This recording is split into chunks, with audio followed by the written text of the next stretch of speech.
is our first episode of Bollocks and Balance, or however you want to say it. It could be Balance and Bollocks. There will be a new series. There will be different subjects and different spin-offs to come. But this is the first one. I'm joined by my main man, Rodney. Say what's up on the mic if you have the mic. What's happening? Yeah. Joined by my boy, Quinn. Hi. And Elton. If he yells, we'll hear you on the mic still. Yo. All right. In the building. So, we're going to cover a bit of everything here. We're going to cover life, love, relationships, drama, trauma, Kelly, Keisha, Shauna. Just... Even R. Kelly?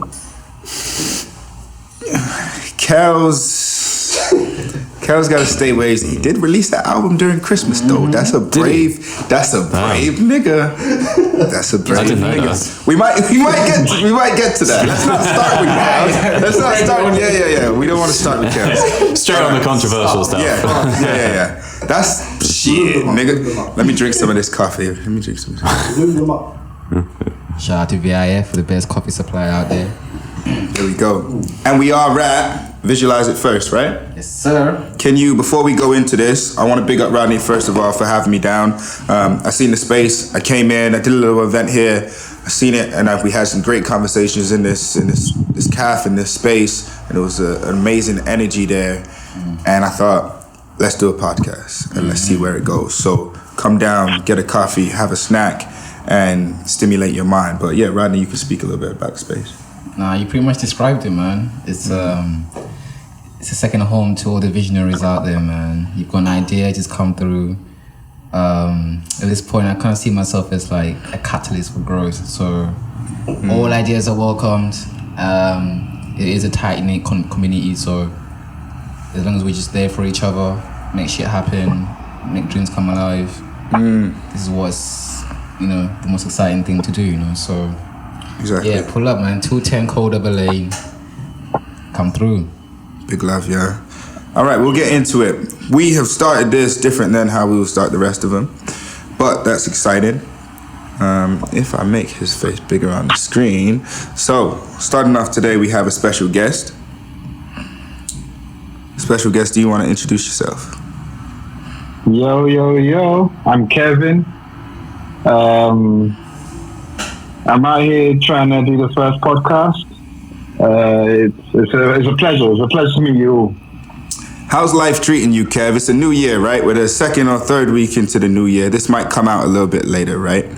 Yeah. But how has the start of the year been? Is there anything you're manifesting, working on? I know you love them.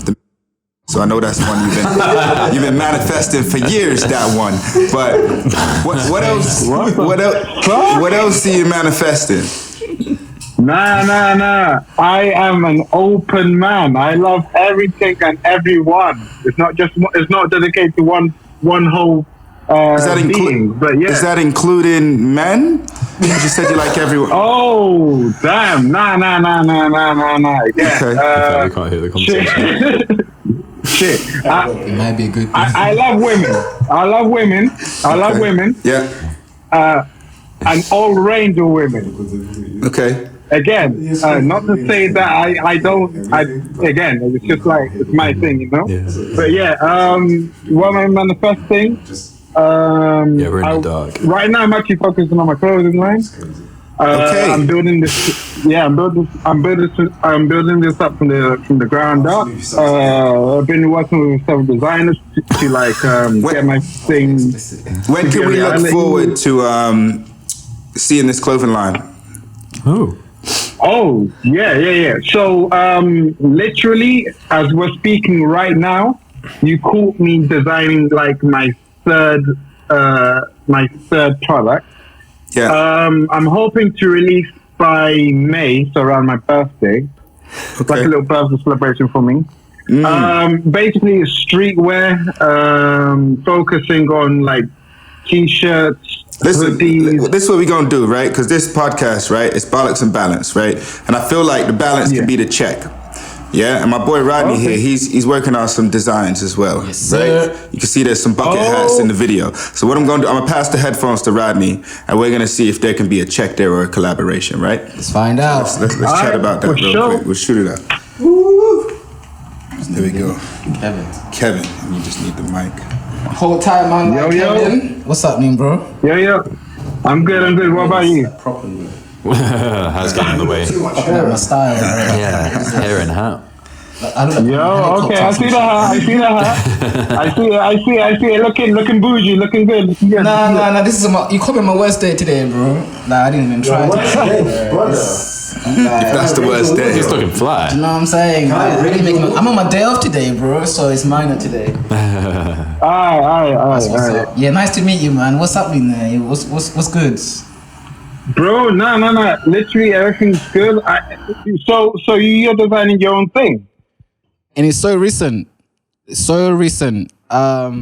my thing is, I'm inspired by my friends. So one time I saw a friend of mine, which is a female, and she was rocking something quite similar, but it was like multicolors, and it was a combination of multicolors on this bucket hat. And I was like, right, okay, I've never seen anything like it.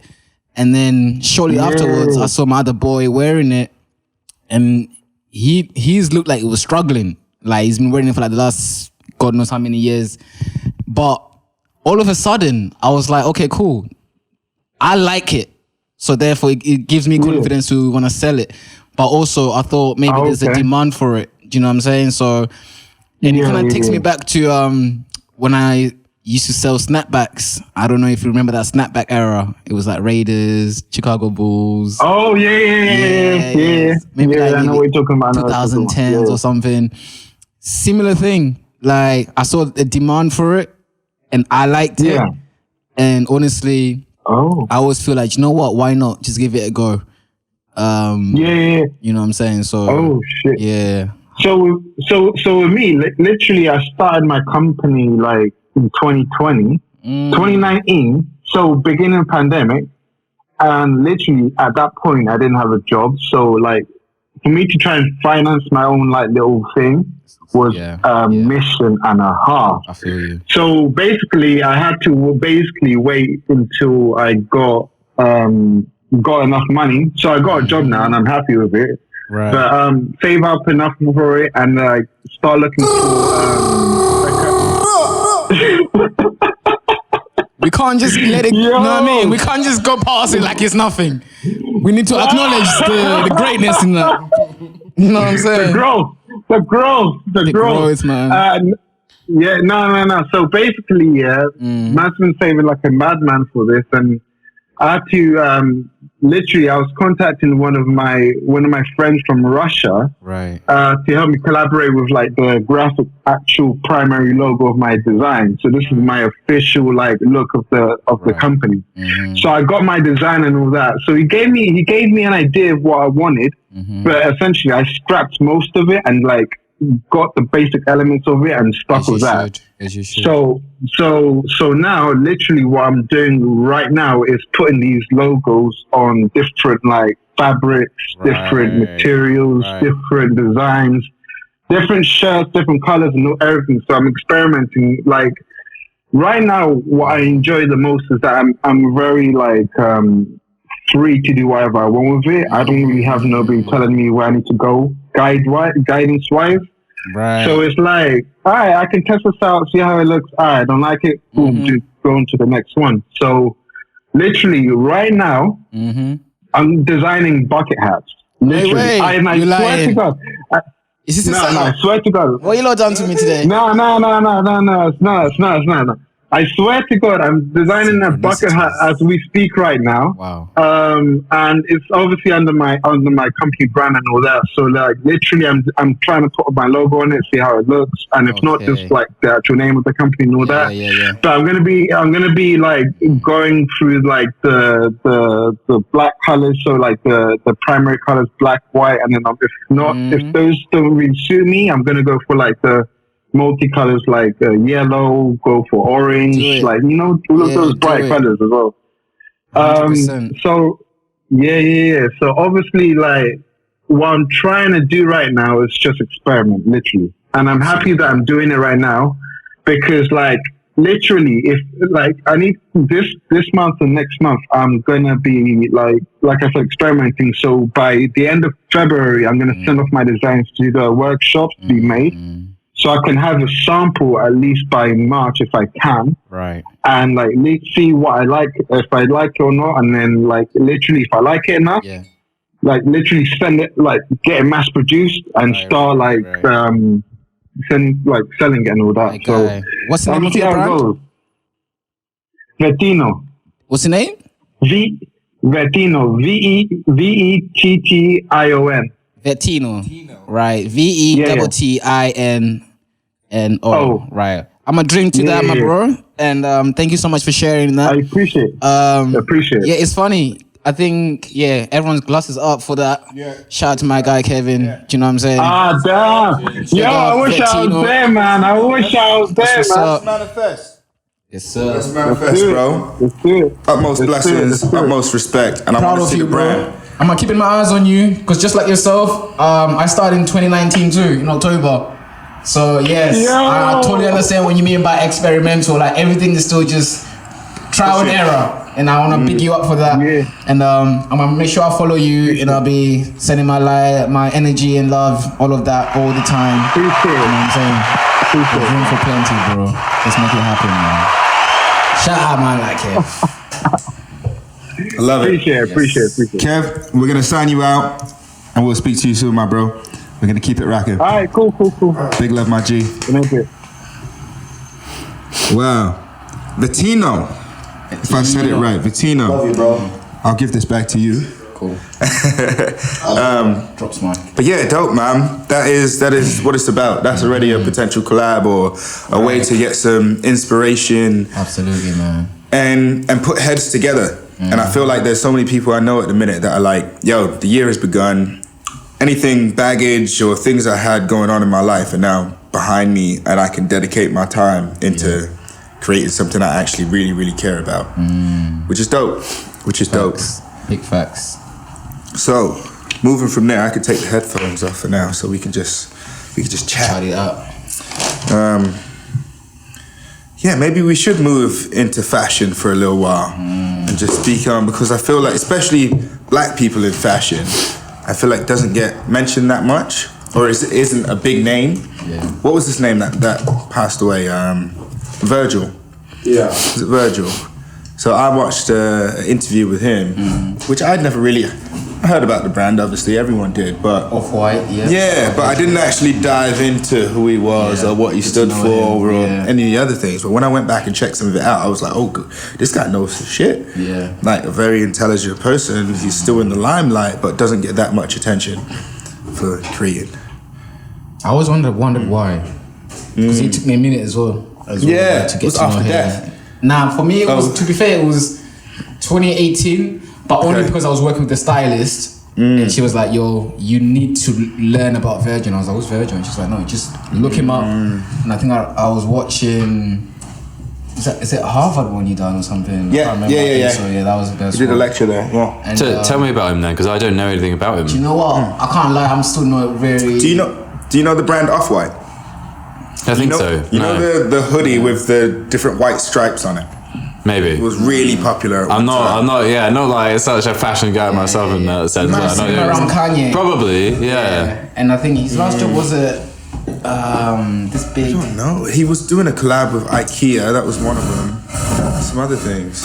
He done a lot of big things anyway. But I feel like his fashion was so high end for me that I wasn't into it. Yeah, I respected his That's the one thing about certain things, like Yeezys. I couldn't afford fucking Yeezys, and even if I could, I don't think I want to go and buy fucking Yeezys. Exactly. You know what I'm saying? Like same thing with Virgil. Cool, Off-White. I could potentially save it up, and obviously high school kids do or whatever. They'll save up their little pocket money and go buy these expensive How much is it for a hoodie? 10 hours. For an Off-White hoodie. 200, 300? Really? More? That's a lot, isn't it? Yeah, a lot of dough. So I feel like a lot of people that have been, or black people that have been in the fashion industry, haven't necessarily catered to people a broad range of people. Yeah, exactly. It's just like, okay, upper echelon straight away. No one else can afford it. Why do you think that's the case? Well, I mean, yeah, money capitalism, isn't it? Business, capital. But maybe competition as well. Like, if you're not putting yourself up there price-wise, you're not then competing against the top brands. True. I mean, I think about that sometimes. It's like, you know, if you create a brand, obviously you need to have a following and be known. But what if, you know, I feel like Vice have done some things like this where you try and get like top of the list or something, whether it's TripAdvisor or, you know, some guy did that with a restaurant. You know, you start charging extortionate prices. People start, you know, the elite start paying attention. They're like, oh, well, you know, there must be something behind this, whether it's quality or not, or just the fact that you have a brand and you have a name and something like that. People see value in big tags, basically. It's even with music stuff. Like, people see me, right, and I'll be like, okay, cool, I'm doing mixing and mastering, right? I'll give you a discounted rate. This is what I'm telling you. And they will go, oh man, I don't know how that's gonna sound. Because they're like, now, okay, it's less money, maybe it's gonna be less value. And then they will go and pay something, usually like LA or New York or Dubai, where there's known to be big mix and mastering engineers or producers. And they'll go spend that amount of money, they'll get it back and go, this was shit. And they've now gone way above and beyond. And then they will go back to their brethren or someone they know and be like, hey, can you still do it for that price? And I'll be like, well, you just paid this much for that. I think, and I know I'm better than what you've just sent me. So this price is now, you know, tailored to what you want. Yeah, exactly. Which is Mitch, because Mitch will say the same thing as well. I agree. About video stuff. People go off and just think, okay, cool. Yeah, big budget, this, and expect an amazing product. Coming back to what we were saying before we started recording this about YouTube Reels and Shorts and Instagram Reels, I watched an interesting one because I follow these sort of business and sort of entrepreneur things as well. There was this guy talking about how like the value between what you expect something to be valued at in terms of how much time it takes versus your skills and expertise. So, you know, I'd be really skilled and knowledgeable about something and it costs, you know, it still costs you a lot of money for you to make it. This guy was giving the comparison of a logo, right? You know, so you make a logo in a couple of days, but he was then saying to somebody like, oh, you're valuing, you know, somebody spending months on this as the, you know, it's worth in money versus the experience. So you might have the same logo, but you're saying you're willing to pay me more because I've spent more time on it, which means you're willing to spend the money on the time to work slower, basically, and sit there. So that's what he was saying. He was like, oh I'll just take my time on it then because you're paying hourly rather than for the skill. And what was it? Apparently Picasso has a famous line where he's at a cafe and a lady comes up to him and is like, oh, can you know, draw me a sketch on a napkin? And he passes it to her and then he's like, that'll be something like 20,000 euros. And she's like, what? Like, but it only took you a few minutes. It only took you like a few seconds. And he then replies, oh, but you know, it took me 40 years to learn how to do this. And it's that, you know, the balance between. Is this the dude with the glasses? He was talking about a Nike logo or something. I think I've seen maybe I don't know if he had glasses or not, but he was like in front of people. He was drawing a whiteboard. He had a class. We're watching too many of these reels. But you know, it makes sense, doesn't it? And I think that's a big thing nowadays, isn't it? Of like, you know, what do we place value on in regards to that? What's the most valuable thing now then, other than for everyone? Yeah, I guess for everyone. What's valuable? What do we actually consider valuable? Relationships. If it's not money. Yeah, I would say it, but it's more thing. Relationships for me anyway. That's time and relationships. Yeah, I think I'd agree with that. Actually. I feel like I've not got a booking from my website in like God knows how long, like 2-3 years. I can direct are you available? But I can name you maybe the last 5 shoots I've done. They've all been through word of mouth. So it goes to show like how, but it amazes me. And I think I'm so grateful for it because it's like, I'm in a capital where, I mean, how many photographers in London, bro? Thousands. That's what I really value because someone before they make the decision, they really think about you. Like, they actually visualize you doing the job. And they're like, do you know what? Yes, I'm happy with that because I think I'll trust the outcome. So therefore, I'm choosing this guy. This guy might have done something similar for me, so therefore you should let this guy do it for you. And I feel like that's so powerful in such a crowded crowded environment where even today you can use your phone to be a photographer. Do you see what I'm saying? Yeah. Everyone's got the resources and Yeah, people were doing those videos with just their phone as well. Yeah. Crazy transitions Yeah. and this and that. And putting people that do like big budget videos at risk. Even the same thing with music, with mix and master and stuff. There's tons of websites. You can just upload your track. It comes back. Boom. People be like, oh, fuck it, I'm happy with that. Yeah. Putting people It's out true. of this.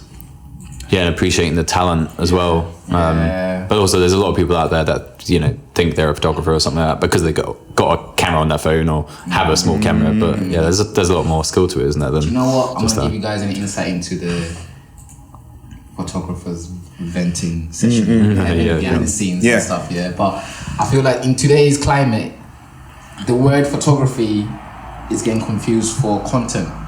Yes. Do you know what I'm saying? I feel like when people are saying, "Oh, you take pictures," they're thinking, "Oh, you can take content from me." Do you get what I'm saying? I feel like the respect for the art of photography regarding like composition, or just striking images, hold weight. It's true. Yeah, they're just thinking like, okay, cool, I'm gonna pay this person. Right. They're gonna give me this content. Right. This content is gonna go on these socials. That's it. They're not like here's the a whole month to just post.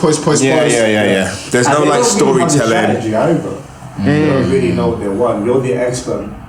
Like in that case, you're the expert. You need to guide them through it. Like this is how it works. But people, they don't. I feel like that's why I haven't done shoots in a while, because I was doing photo shoots like last year, and then when I did more, it was just like friends that would hit me up and say, "Oh, let's do this, let's do that." I haven't actually, because the ones I did before, they had a concept to it. So I've just been like, I could just get people to take pictures when I do a show or do something else. That's my content. Right. If I hire someone to do photography, it might as well be a thing or surround us. Yeah. And tell the story. Like that's a difference. Like when I look at some like iconic artist photography stuff, it's like it's able, you can print it out and put it up somewhere, and it still is just, it's a piece of art. But that's the thing. I was going to say it's an art form. There's a real, and I think everybody, like an artist, a photographer, has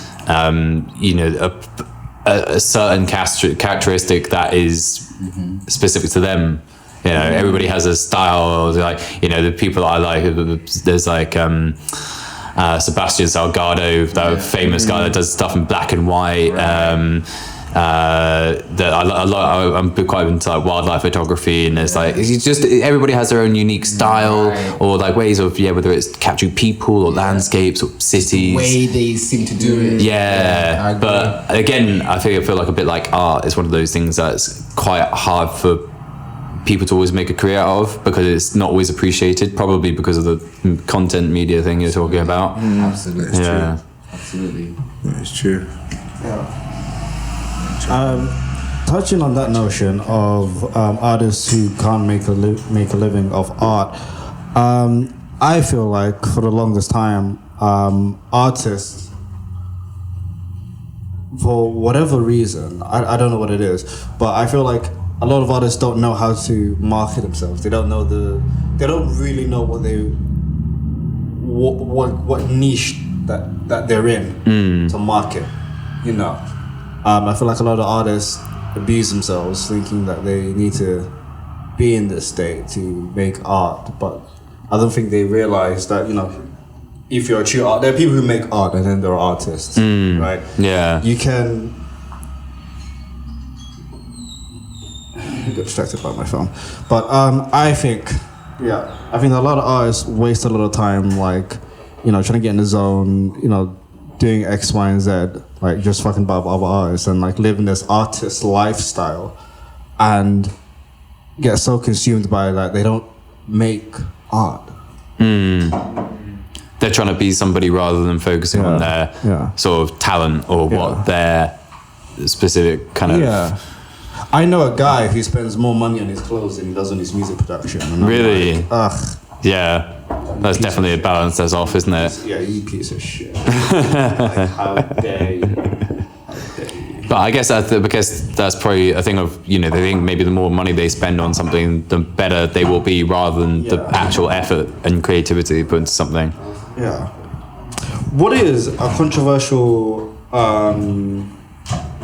opinion that you have That I have. about artists? Let's About narrow it down. artists. Okay. I have 1,000. Any sort of artist, you know, music artists or. You know. Oh, can I say? If anybody's listening that is into fine art, they might hate me. I don't really understand the point of fine art. I will say that. I feel I appreciate art. Like I don't think it's that fine. Yeah, I know exactly. I mean, I've been to like the Turner Prize and things like that for that kind of art. And there's something I appreciate about something that takes the time and effort. And I guess it doesn't always have to take time and effort of like whether it's an intricate drawing, painting, or sculpture or something like that. But some of the new art, modern art, where it's like it's something abstract where they've just left the canvas blank, or they splashed something on it that doesn't really mean anything, or doesn't give you like a powerful impression, but apparently there's something important behind it, but it could be done in seconds. The perfect example of that is when Freddie brought me to that exhibition, and the guy had like a massive, was it wheelbarrow? What's the name of it? The thing that you mix cement in. Oh yeah, cement mixer. Yeah, cement mixer. And he just had shitloads of Weetabix, and he was throwing it in the cement mixer and just mixing on. He was doing Weetabix it at the time in the gallery. Yeah, really. He was like the centerpiece, and then as he did it and mixed all the Weetabix, he would then just put it next to him, and that was his. Maybe he was just really hungry. That was his final year project. Really? Like, imagine if me going through uni, all I had to do for my final year was get a load of Weetabix. Yeah. But this is the thing. It's like where's the boundary between maybe something like that could have a load of potential meaning behind it and wouldn't take that much time. A bit like the example I gave of Picasso earlier, where he'd learned his technique over decades, versus somebody that has totally forgotten about the deadline, hasn't prepared, and then ends up doing something short notice like that. That is kind of weird and gets people's attention. But what does it really have to do with art? That is true. Yeah, art is very, very, very, very, very subjective.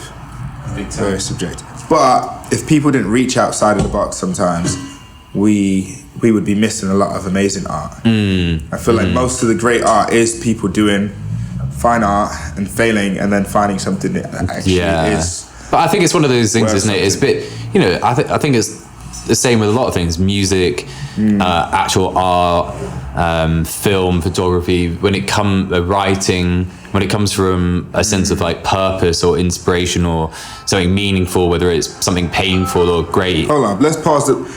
Speaking to the mic. So random. Hold on, let me call this nigga back, because speaking to the mic. I was gonna pick up, but this nigga was shouting mad shit like. All right. Well, you can kick it off. Do you stay in touch with him? Or you literally just... From time to time, we have phones. All right. Okay. So what we're going to do is we're going to give you headphones. You got 2 minutes to intro him. Make sure you get him in here, or if not, we're going to... Okay, we're going to have to figure out a way. Hey, I'm literally doing a podcast right now, and as you speak, you're in it. I'm in it. Yeah. You need to pair... We're literally chatting shit about life. You need to... art, money, bitches. Yeah, we can hear you. We can't hear him. So connect to the Bluetooth. Hold on. When the Bluetooth thing comes, taking mad long. Rodecaster Pro. Right. Yeah, this podcast is supposed to be real relaxed anyway. So we are hanging out as we do.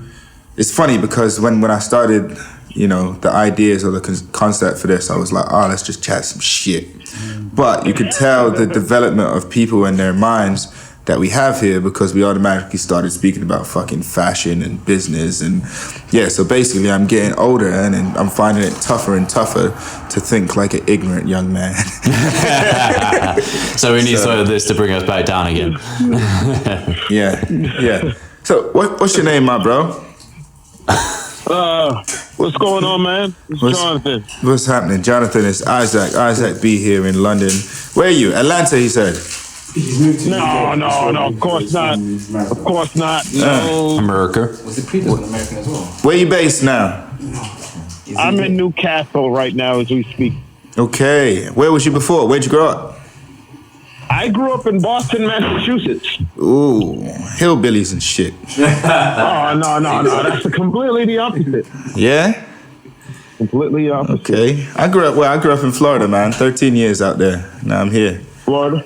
Yeah, man. How did you like it? I loved it. I love the weather. I love the bitches. I love the food. I didn't like traveling so far to get places. That was a bit stressful if you're not driving, etc. But yeah, I love growing up there, man. It definitely got me to think on a wider scale.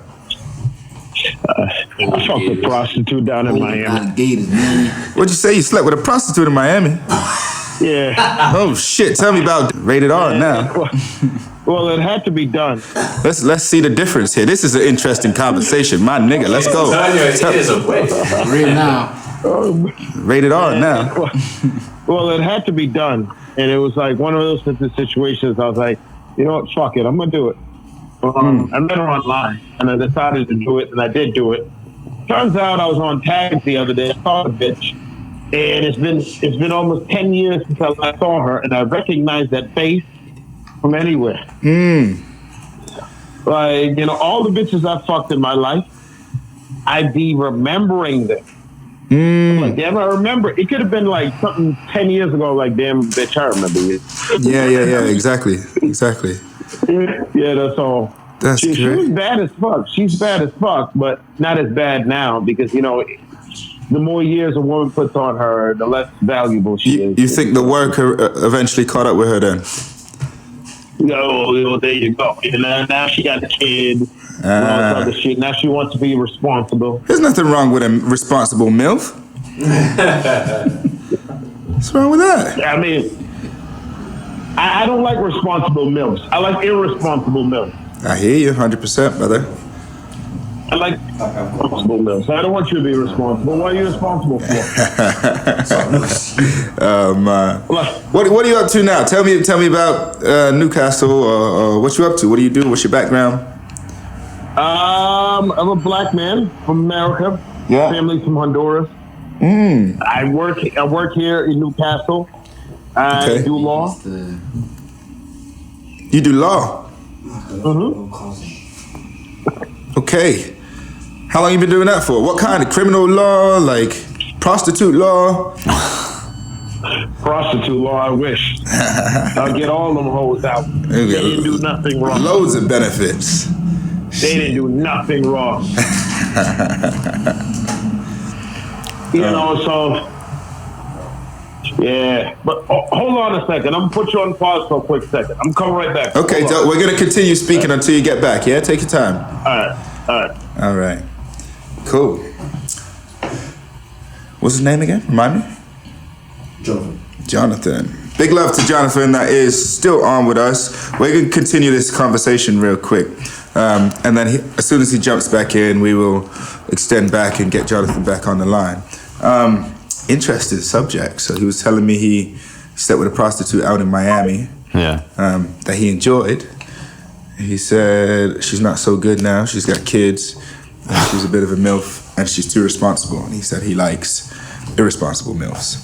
So wait, this is the same lady, the prostitute that he stayed in touch with, and then apparently, but now he's like, they weren't his kids then. No, they weren't his kids. Well, as far as he knows, they weren't his kids. He's like, look, Johnny, you've got to be more responsible nowadays. These are your kids. What was I saying? What do we think of, I guess, prostitution and you want to rephrase the question? Yeah, I've rephrased it. I've rephrased just in general? Yeah, just in general. I mean, obviously, I controversy take. Right? you don't have a mic, so you shouldn't speak. But if you do want the mic, be seen and not heard. I'm gonna crack your damn neck. Say it on the mic if you. I'm gonna crack your neck, bitch. Yeah. Keep disrespecting me. God damn. You're lucky I'm nice. You're lucky I'm like I'm chilled. You're here chilling. Alright, controversial take, right? Yeah. OnlyFans is amazing. Okay, this is good. Is that where most of your money goes? Okay. So No, I'm trying to make an OnlyFans. Oh yeah, Yeah. Man, I'm not joking. I've been thinking about that recently. Like, don't want my face on Right, things. okay, but hold on. Is there enough of a demand There is. for male things? we need could be. to normalize men being able to monetize their bodies And their booty. and their expression the same way women are able to do so. Amen. Now, Although, is there the demand for it? Because I guys think are there is. horny I think as there hell, is. and I that's think why we can there's level the demand playing for field. women, isn't right, there? women are horny, right? Yeah. They are now, and even more so, we're losing good men, right? We're losing, let's be What do you mean we're losing good men? What? There's less great men in the world. Yeah. Right? I guess so. And there's not so many men that can stomach the kind of man hate shit that's been going on for years as well. So they definitely ain't going to strip on OnlyFans. So when you build any kind of business, you need to look at the market, right? Cool. Maybe there might not be a massive need for it, but is anyone actually in the field yet? Who are you competing with? The competition might be low. That's true. Further down the line. Maybe we found a niche here. So, I mean, you're white. You can definitely target Asian girls. Elton, have you ever subscribed to anyone on OnlyFans? Or even been on the platform? I made an account For yourself? for myself. And I deleted it 3 times. Did you upload any content though? That's the question. I uploaded this dick pic for this one other OnlyFans model who wanted to collab, but it didn't go anywhere. Oh wow. Was it Is it still out monetizable? there? No, we were planning to make videos to make a video together and then monetize that together. Okay. So she wanted like to see the proof Yeah. first. Before. Yeah. So I got to send a little link. Got to post a picture. Have you subscribed to anyone else's channel? Because you have to pay No. to subscribe to someone's channel, right? No. Okay. I've never seen the platform properly. I've heard about it, but I've never used. I've sort of checked it out, but I've never subscribed to anything. You've used it. Okay. I know, I've never But you used just- it. I don't really understand the point of it when like there's so much free stuff on the internet. Like, you I know. still feel like it's like older white men, Probably. mainly. But it's like one of those things like, why would you spend the money on it? I don't, Okay, you know. I'll tell you why. Okay. Unless you've got lots of money. All right, hold on. Let me do a little segue. We're gonna get into the science of OnlyFans by Elton Science John. of it. I really should have chosen an alias. It's too late now. But what on your account? It's just you. Oh no! I mean for the podcast. They're gonna be like, they're gonna Google you now.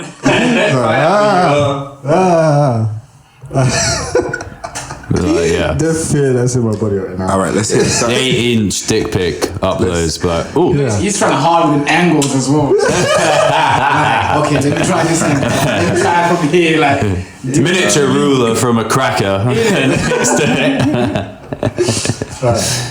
So here's what I think. Science. Here's what I think. OnlyFans is fucking genius, but revolutionary. A, it gives the content creators more control, i.e., Yeah. less abuse in the industry. It's true. Right? That's important. It's all consensual adults. I mean, what kind of 18? I mean, you need to be 18 to have to pay for shit online. That's true. I mean, there's a lot on Pornhub. I mean, but you know what? So right, but what you mean is it's more regulated. So Yeah, there's it's better regulated. there's not a scene for people to abuse Yes. younger people Yes. or. So you're saying there isn't one? There isn't one. Okay. Yeah, because it's all regulated. People have to be consensual and like they're in control of their own account, aren't they? Yeah. Right. Bad Baby. Yeah, because this popped up on my news. How old is she now? Is she 16? Is she 18? No. Who? Oh, no. What? Listen, let me tell you. Let me tell I don't you. like her. Let me tell. So I have to Hold put on. So she was on a podcast or something recently, and apparently she made an OnlyFans as soon as she turned 18, like the day she turned 18. Absolutely. Oh, we've got a technical thing. I'm gonna continue. Just Elton again, guys. Yeah, Elton. Just No big deal. If there's any sound on this podcast that you don't like, please hit up Elton. Right into Elton's If you need OnlyFans. his direct number and address, just holler your boy. Okay, give me a sec. Let me explain. Bad Baby. She turned 18. Whatever. She said as soon as she turned 18, the day of, she created an OnlyFans. When she created an OnlyFans, she made millions of fucking dollars. Wow. Instantly. But then she came out in the podcast and said everyone that paid her money, she now makes millions, should go to jail. What? Everybody that paid for her OnlyFans. Yeah. Why is Well, it 'cause because it was the just picture, 18. the content that she made, was it before she was 18 or during? Was I it think, was no, like a no, little, I think this was like, it must have been while she was 18. Yeah, but she's then- just saying Because because she could have people... done that. Because she could have done like a Uno reverse card, like all the content I made it when I was 17, so I wasn't even legally a child yet. But I just But why feel is she like, saying that? because she just turned 18. But I feel And like... she feels like people should have more responsibility than to, like, view her content because she's just turned 18 and therefore she's not a responsible adult, even though that's the consenting. That's not the problem. Like, the problem is, right, age. Is people's introduction to her was when she was a kid. Right. So think about it in this so yeah, it's a weird. Yeah, so think about this context. Like, we're friends, right? And I have a kid. You've known the kid she was a kid, and then all of a sudden you start dating her when she's an adult. It's like, that's weird. Yeah. But if you but met her as an adult, as she was 18, you don't have that context. Yeah, so of course. you'd be in the clear. Yeah, so all the people who are fans of her, like, unless they're young boys who are the same But age this is as what her. this is what I'm going to say. Like, I have no idea who we're actually talking about, but the thing is, bad. Someone Barbie, she pull it was up, the kid someone who pull was it on up. Dr. Phil. Who was like, how about catch my side? How about that? The red hair. oh, show what you a red picture. straight? Red straight hair. Yeah, that was her. Maybe was she on what another reality TV show? She had a whole rap career. I'm not sure if I know who you're talking about. That's But then I'll again, find the it picture. might just be people of her age that are then viewing that, right? Yeah, but And no, it's not. It's Oh, not. isn't it? Okay. Like, they're I part of the know. crowd, but they're not the whole crowd. That's the creepy. Oh, it's thing like about it, creepy yeah. older guys that are like, oh, she's turned 18 now. That's her. Oh yeah. She was like, she's outrageous, but it's a tough one, Did she man. go on I feel like something she, crazy like Oprah? No. Yeah, no. She went on something. It's like the It's just Jeremy to Kyle talk show, about- but the American version. Yeah, it is.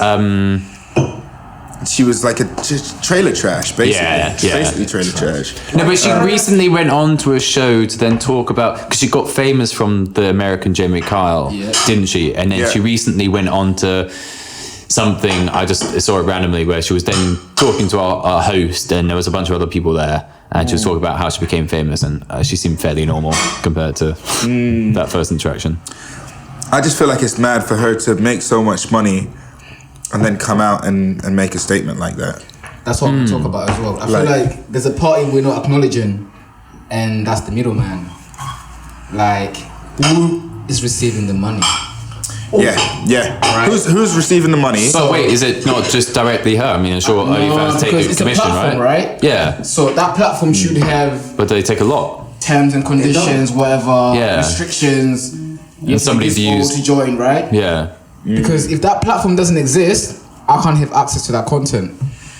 So you can't necessarily, just being devil's advocate, like, but on paper you can't blame the consumer because they trust the platform to meet the requirements needed to do whatever they need to do. Yeah. Do you get what I'm saying? Like, so they need to sort that out, because I feel like they could have been a lot more tighter with whatever they need to tighten up. Otherwise, I don't think it's like a blame game. Otherwise, you know what I'm saying? Like, So who's responsible? The platform, the parent, all the of them. consumer. All of them. I don't think the consumer, right? Especially with a platform like Elton says, Yeah. they're more restricted. They're not like a Yeah. whatever commercial hub where people go and watch shit. So I feel like, okay, it's never going to be on the consumer because of that, because the material is actually kind of shifted and tailored already to prevent that. So the consumer, like if I go somewhere and buy any kind of product, at the end of the day you're buying a product, right? It's never going to be on the consumer what they go and fucking buy. It's like you coming outside here, right? And you're just selling tons of random weird shit. Go inside, you buy it, you're like, oh, I like that. Oh, I like this one. Oh, I like that one. I mean, I And get, then I, you come get, I get the point outside- of view of like, you know, she is young, and it's one of those things, isn't it, where you reach like a consenting age of doing something, whether it's drinking or, you know, being able to go to like join the army, this, that, and the other. There's a certain level where, you know, you are still not a full adult in terms of your awareness of things, but you know, you still have the free will to do that. I feel like that part should be on the parent or the significant. Yeah, That's what I want to blame everyone. I mean, I feel like everyone can use their own discernment, like, because at the end of the day, if you're saying like her views went off the roof, then that means a large portion of people knew who she was already. Yeah, but it's also the media as well. You know, the media are very exploitative of people, aren't they? Do all the time. And you know, I think it's unfortunate that women get sexualized so early as well. It's very much a sort of thing they portray, but it's anything to get a story or to promote something, isn't it? Right. Right. I want to take a step back before we came into Bad Baby, which was how the men monetize. Oh yeah. And that was the initial idea. And How who, should men monetize? like What's the on question again? OnlyFans Oh, one of them. Yeah. and similar things, or are there any men that are already doing that on these platforms? I have no idea. I'm sure there probably are. But I mean, I hear all the time of the craziest things that women like. Freddie's always talking about this. Of like, she's like, people make loads of money from just selling pictures of their feet. And funny enough, where I was what did you say? You got nice feet. I got nice. Yeah. You were saying something about this recently, weren't you? But funnily enough, in the summer where I was working, you can buy the manager and the supervisor, where I was working in the summer, they were comparing. They somehow got onto the topic of feet and how they both sold a picture of their feet, and they were comparing how much they sold the picture for to these guys, and it was to end up being competitive. And I think one of them sold it for like 18 or 20 pounds, whereas the other sold it for like 30 or 40 pounds. And I was like, how do you get that from a foot? Right, I mean, right. Who's the person that's receiving that? Why do they want that? Although there are people with a foot fetish. Yeah, there are. Why though? Yeah. There's so, well, I had a mate. But I mean, would that work for guys? I mean, maybe there'd be other guys buying the pictures of the feet. If we don't know someone's feet and you got really feeling the thing, you can get away with it. That's a good point. Yeah. I mean, mine are a bit hairy, so I'd have to shave first. So. Who's buying it though? Right, if I put my feet up tomorrow, who's buying?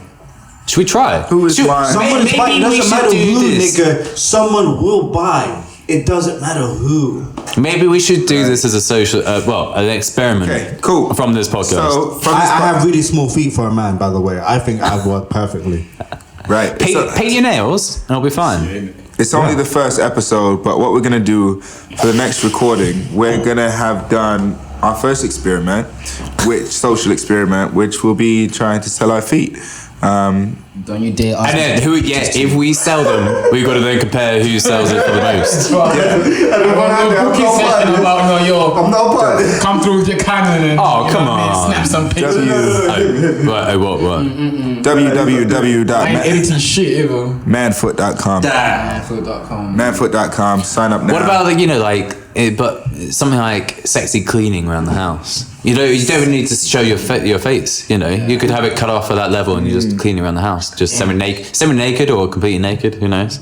I bet that would get some people. This guy's favorite categories on. Or you just do something simple like painting. You just there painting. Just naked. No, I bet somebody would be. Yeah, somebody's high would buy that. and they're there like, I want something relaxing to watch. I'm gonna tune in to Rodney's channel. No, let's not do that. Painting his wall right here. But he's gonna be in here finishing. But it's not called Rodney's channel.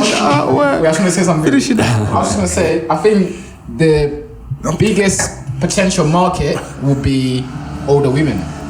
Yeah. I think so. I just feel like if women are leading in this industry, just let them win it. Let them claim it to say this is our shit. We do it better than you guys, because I feel like men have enough industries they're dominating. Yeah. True. Everything around us is made by men. I know. Do you know what I mean? But even though it's not as flattery to most women to understand and accept that that they dominate that industry or whatever. But I just feel like, man, do you know what I'm saying? If they want to dominate that industry, let them dominate that industry, man. Yeah, but I mean, maybe this is something that we're going to see in all sectors, isn't it? It's becoming more normal and trying to be more equal across different sectors, whether it's business, finance, law, or whatever, rather than and especially for equal pay for both genders. Maybe that's something we would see, and I feel like there's a sort of assimilation between especially LGBT communities becoming greater. There's less resistance against that. People are a bit more accepting of everybody in all these different areas of life, which is good. And maybe we'll be less condemning of when people want to try something else. I know what you mean. Yeah. I feel like, what if you just fuck around and buy the wrong pictures of feet? And it just turns out to be boob. Yeah, you're like, God, yeah. I mean, you can't see the picture. Yeah, that's true. But I mean, maybe you have a profile picture of a lady. That's what I'm saying. That's not you. I wouldn't. And then that's automatically this subconscious association that is a woman. There you go. Man, we might be on something here. Yeah, that could be. I feel like it's happening right now. A similar sort of topic. What do you think about there's sugar daddy sites and sugar mama sites.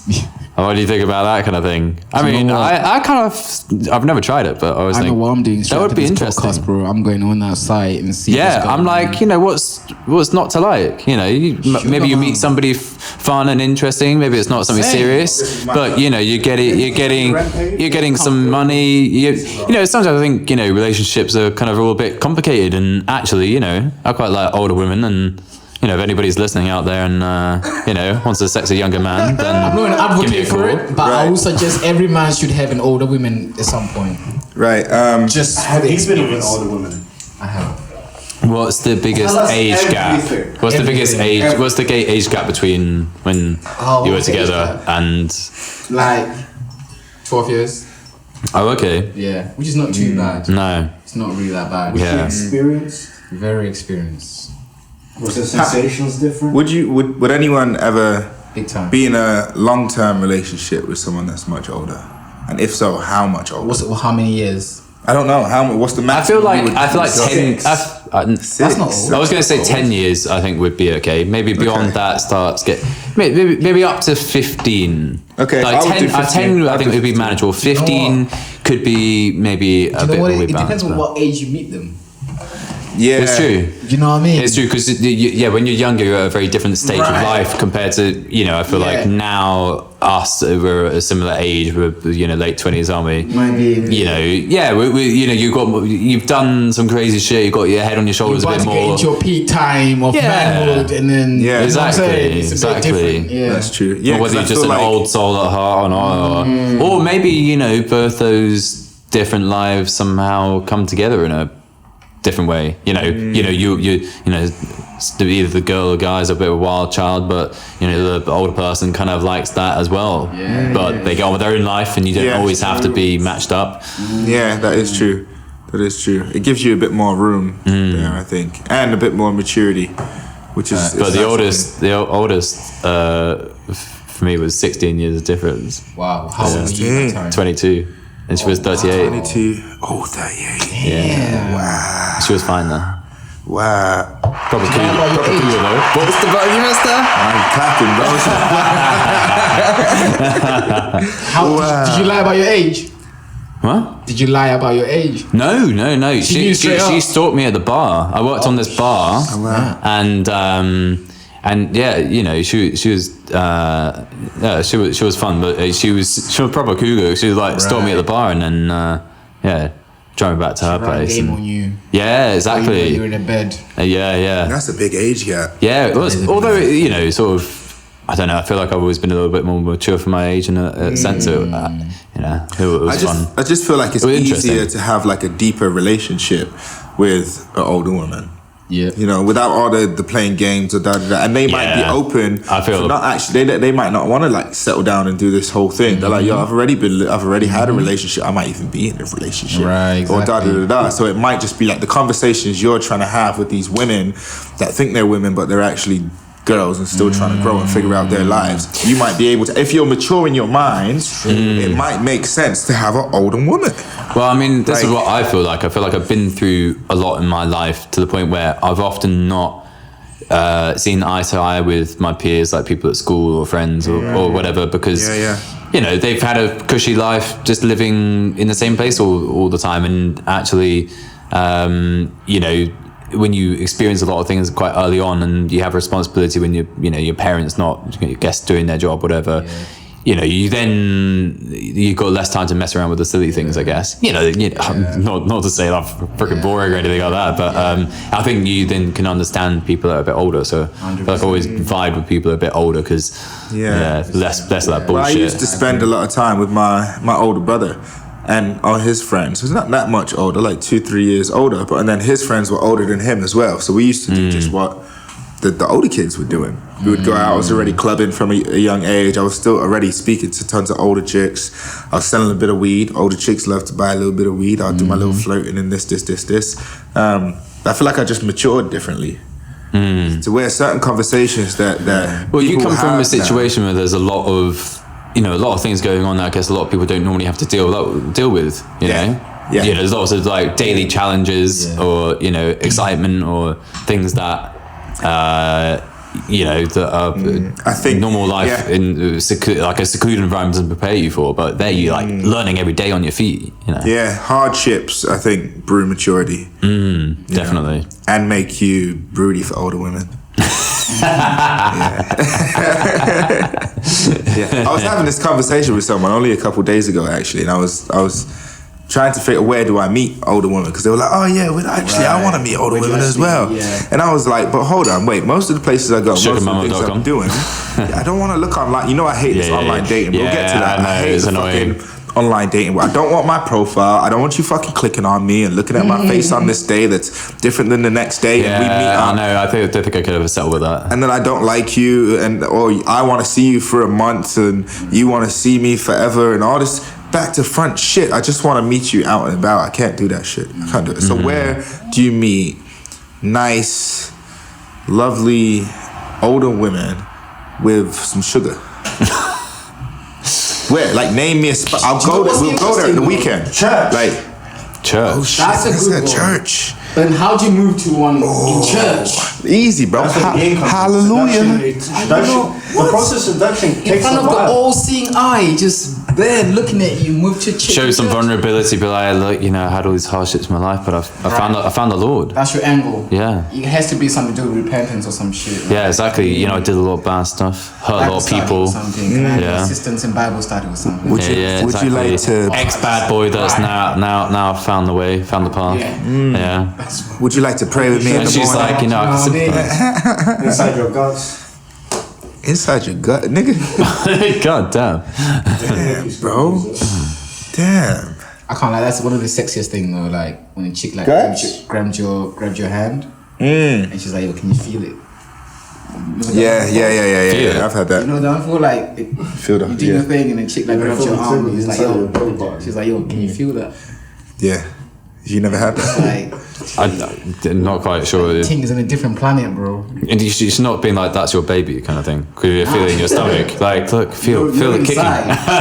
So you kind of like... You feel yourself. You feel yourself inside. Because you're too small, Quinn. Too small. You're not inside deep enough.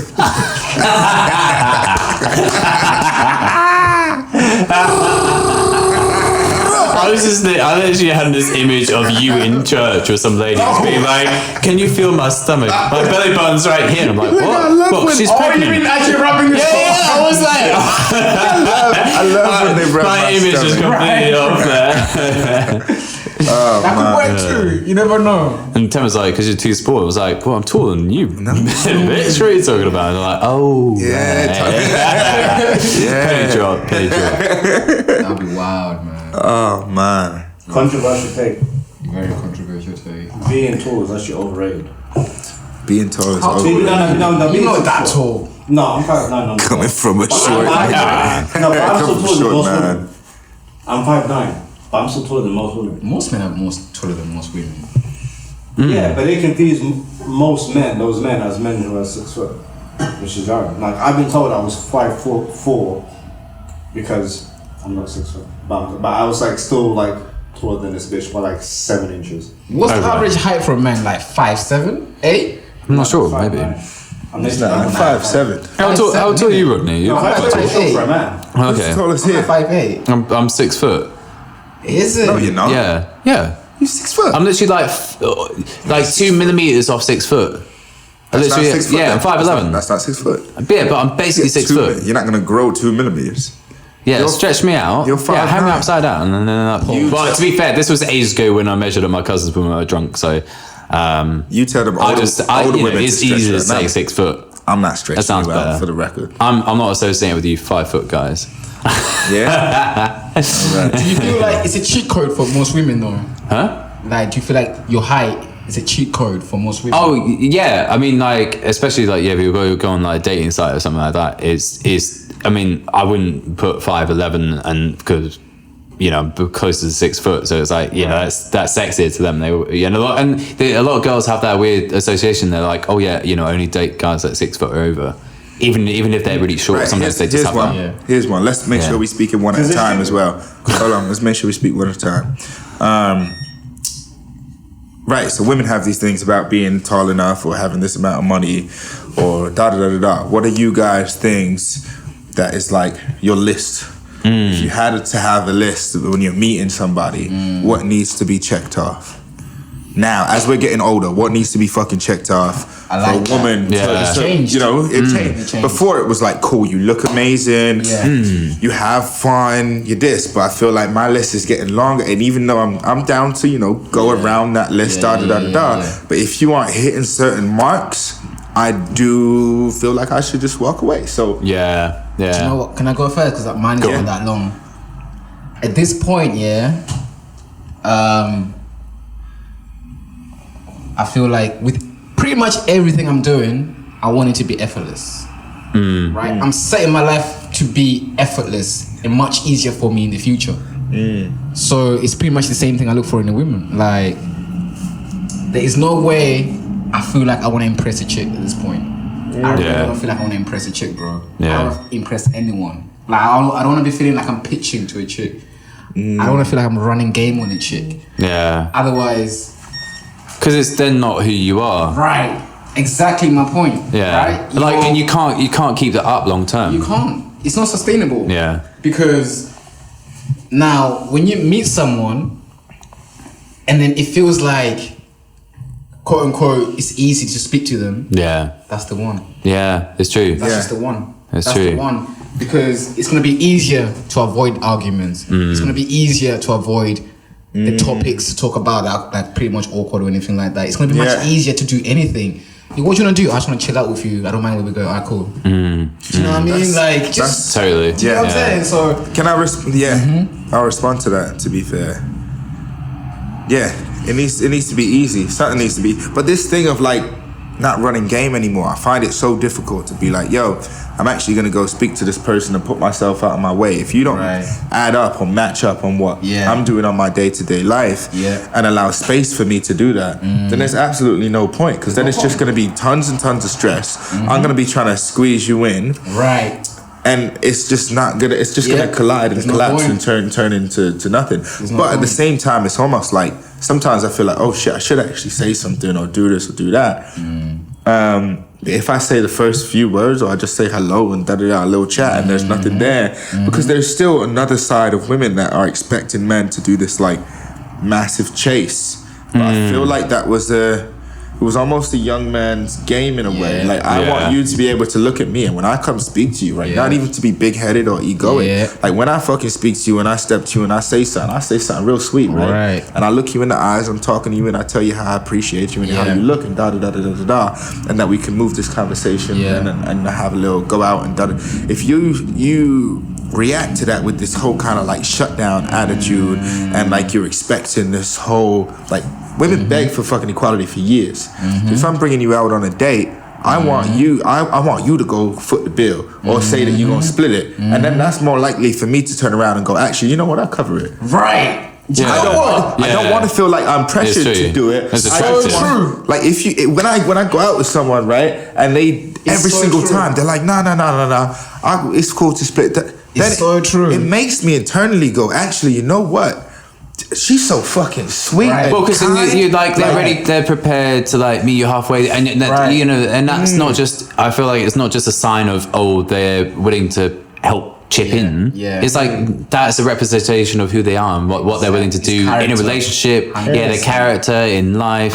And you know what my favorite thing is? They're not expecting anything. Yeah, exactly. But this is like, when did catering switch places? That's what I'm saying. I didn't realize that till recently with certain people. I was like, I've always known women to cater, or it was built into like culture and tradition. So now that it's like for guys to always like, you know, for women to cater. Oh, right, yeah. To a degree, you know, not in a bad way, but just very loving, very appreciative, very like, how are you doing? Very kind of like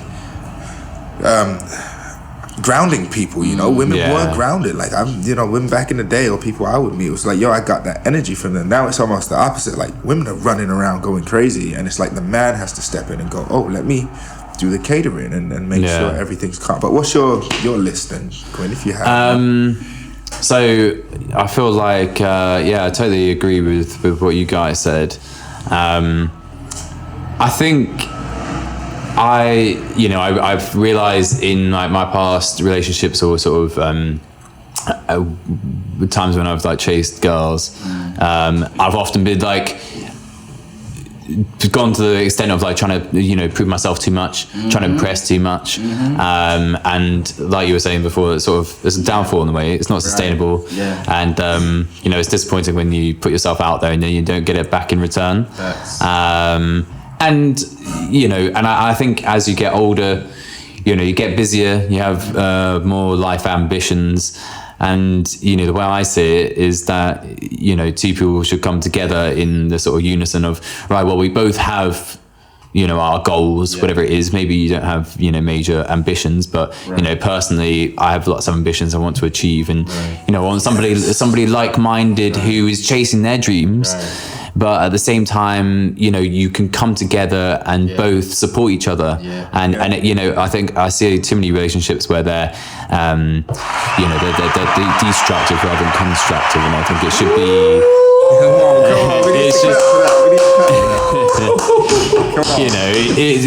People often tear each other down, and you think, why are you with them? And I think it should be this unison of you are feeding off each other. You are that positive energy that and you get that with friendships. There's people that build you up, and there's people that are toxic that you need to get away from. There's a lot of toxic relationships out there, but I think. For me, personally, I want somebody that's ambitious. Like I am, obviously not like constantly at it to the point where you've got no other, social life or, downtime. But, somebody that is, respects themselves, respects other people, is determined to, pursue their own goals and, but I'll just say as well, like I think honesty and communication, I think they're some of the biggest things, because there's so many things that happen with people, and there's breakdowns of friendships or relationships where it's because they haven't got a clear communication with each other about what's happening, and they're not being honest. So I think that's crucial in a relationship. Yeah, man. Wow, that was deep. You hit it. I'm going to clap one more time. Thank you. That was serious. That was serious. Serious business. Did you have something to add to that? Yeah, I was just gonna elaborate a little further on that, because I feel like, again, there are certain women that just give you that reassurance, like, man, don't worry, like I'm gonna go out, I'm gonna look so peng, head to toe, but don't worry. Do you know what I'm saying? Like, don't worry about it. I feel like if a woman gives you that clarity from the beginning, bro, you got the one, bro. You got the one, bro. So I feel like all my ones are just like, go back to just having a peace of mind about the whole thing. About the whole thing, bro. Share this with the party. Me and Rodney have the same birthday and the exact same day and the exact same Come on. Twins. Twins. Issue in the building. So blessed. Sorry, I didn't mean to interrupt. That's all right. It looks like a cool setup, though. It's going. Good to see it. I had another segue from that, but I can't remember it now. It slipped my mind. That's all right. But I think also I value like this sense of like curiosity and adventure. There's people I've met where there's I don't know whether it's just something personal to me, but there's something so attractive about this ability to just be curious and free, in the sense that you're willing to explore things and not take things too seriously. I know I can take things too seriously sometimes, but at the same time I have this aspect to me myself where I'm like, I wanted to be spontaneous and do something fun and exciting. When I meet people like that, like you feed off each other. Some kind of playfulness. I remember what I was gonna segue from that. Because I was reading something on this the other day. Like, what's more important, like love and these intimate relationships, or friendship and network and just your social being in general? Because I had this discussion with myself the other day. Would you say what's more important? What's more important? One more time. So what's more important? Like having this solid relationship of love, this deep love, and with this chick? intimate. Well, for a man, if you like men, but with a chick. Or friendships. Because I'm seeing now anyway, as I'm, time's moving on, etc., etc. A lot of my friends are now like in and out of relationships, and I'm almost like putting value on my friendships to where I'm like, yo, if this person has been there for me this amount of years, if someone new comes into my life and they're not exceeding what my friendships are already providing for me, like, cool, you can spread your legs, we can have sex, we can have a little bit of fun. But if you want you bring in something to the table more than that, and then you might not get along with my friend groups or people around me, what do we then put value in? Because like, most of the time, relationships are intimate relationships, love relationships are fleeting. You know, some people have a 3-year, 10-year, divorce rates are fucking crazy. I mean, that's the thing. Crazy. What do we value more? Yeah. Well, I mean, definitely. I think the problem is, isn't it? Especially you see this all the time with like your mates with guys, where you're getting infatuated by somebody, and there's all those chemicals racing around. Obviously everybody feels it, and then somebody gets boring, and they neglect their friendships. Guys or girls. But the thing is. I think if you've got good friendships there, they're not always, but they're generally there for a really long time, if not forever. And I think, it's sad when you see people neglecting those friendships over a new interest. And, that's then their downfall, because they then, neglect that friendship to the point where it goes stale, or it creates negativity because of this new love. And then often, I feel like you see it quite often with guys where maybe they're trying to impress this girl too much, and they're not giving them the same thing back, and so they lose their friends, but then they lose the girl in the end ultimately anyway, and then they're like, their friends. But guys do this with marriages, don't they? They then get divorces, and then they've got these broken friendships because of it.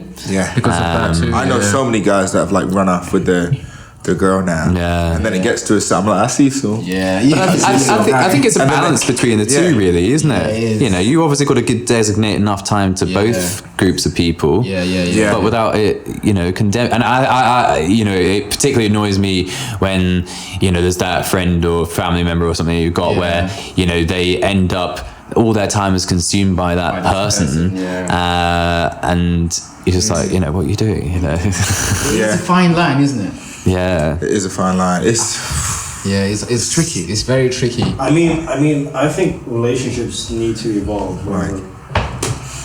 Actually, jump on that one. Yeah. Oh my god, am I in frame? Am I in camera now? Is this camera on me? Been on That's camera. stupid, guys. You've been on camera.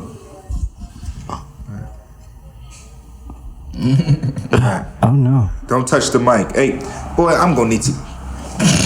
Nigga. Ain't got no broadcast, nigga. Your ass. God damn it. Wait till we finish this podcast, bro. Good as shit, I'm gonna leave nigga. this right here, bro. Good as shit, nigga. Right, look. Good as shit, nigga. Who do you think you are? Who do you think you are, bitch? What you think you are? What's Michael Jackson's dad name again? What's Michael Jackson's dad name again? What's the nigga's name? Do you have something important to say? I did until you started interrupting, nigga. Like, all right, let's hear it. yeah.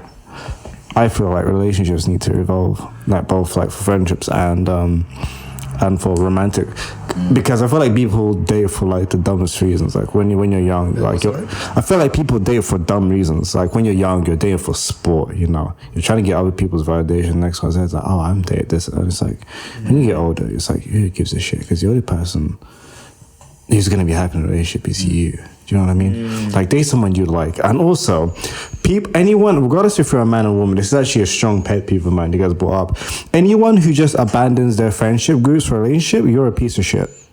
Like let me put it out there. You're like sort yourself out. Yeah, you've known you for how long? And then all of a sudden, like you're dead. I'm gonna play devil's advocate. Right. Yeah, just a little bit, like 10%. Okay. Just 10%. Nah, go all the way. Bro, like, you see, I'm your friend, yeah? Yeah. But in my opinion, yeah, you're not my girl's friend. You don't have a reason to be my girl's friend. Yeah, no. Here's the thing. I'm not your girl's friend. I'm your friend. So why are you ghosting me because of her? No, it's not that I'm ghosting you. You are. I feel like it depends on the demographic. No, that's not. That's not what I'm talking bro. about. I'm talking about people who ghost their friends as soon as they get into a relationship. So if you're in a relationship with someone, and you just ghost your closest people to you, and I'm one of them, like, why would you do that? I'm not saying I'm not saying I'm gonna meet this girl and then instantly, boom, she's like priority, and I'm going everywhere with like within like the first 2-3 months. I'm saying, if I've got someone, I call my partner, yeah? Yeah. That's not a friend, bro. That's my partner. Yeah. And I feel like after a year or two, she is my main priority, bro. Yeah, that's your main priority. Hold on a second. You see, when you get to like 35, 36, Yeah. there's a reason why you're not seeing your best friend every single weekend. Yeah, listen. Why? Because you got kids? Hold on. Have you got kids? Yeah, Have you got a career? shit to do, and you got What shit should to look you have after. to do that you don't have? Look, if you have good friends, you and your friend evolve. You both have families. You both Let me ask you a support each question. other's families. Let me ask you a question. Yeah. Let me ask you a question. Are you still friends with your friend from college? Yeah. You are. Yeah. When was the last time you saw them?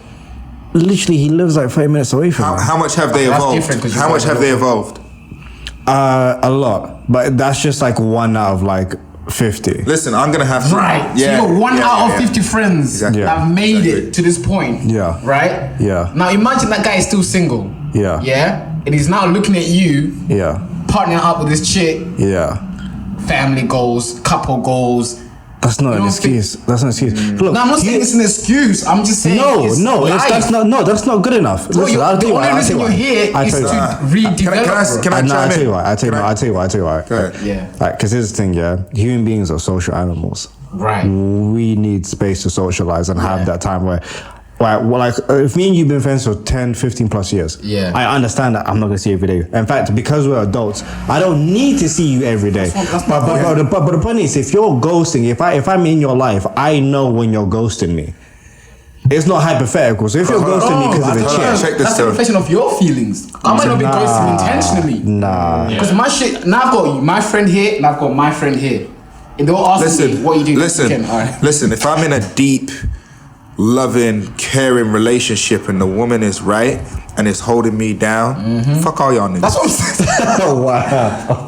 Not even it's true, I don't care. Yo, listen, like, listen what to this, if bro. she dies? Listen, Fuck all of you, man. Listen, bro. G shit, bro. Fuck, No, serious talk. fuck my family. Serious talk. Like, fuck my friends. Fuck the pastor. What are you talking bro, about? Listen. Nah, Your bro. partners can leave Fuck unless you that, have bro. kids with them. Nah, I'm sorry. no, and even then, the Nah, kids come first. Fuck that, bro. G, you don't understand. If it's right, fuck you, bro. These don't relationships ain't out here evolving every day. And if you real tight with someone and you ghost them, if I ghosted fucking Quinn and he knew I was in a deep, loving relationship, that nigga ain't gonna be mad. Ain't gonna And you be know mad, what? bro. Because of that, we gonna catch up. Exactly. We might even catch up somewhere else. I'll be like, yo, And he should I'm be in fucking G. Spain, my nigga. Right. Meet me in Spain. Yeah, you're still And he's catching not up, gonna but be I'm mad told about there are that. people who You ghost should their be- friends that don't even do the catch up. It don't matter, bro. If you have a partnership that's deep and it's evolving you, if you are evolving from the power and the significance of Exactly. a woman, Exactly.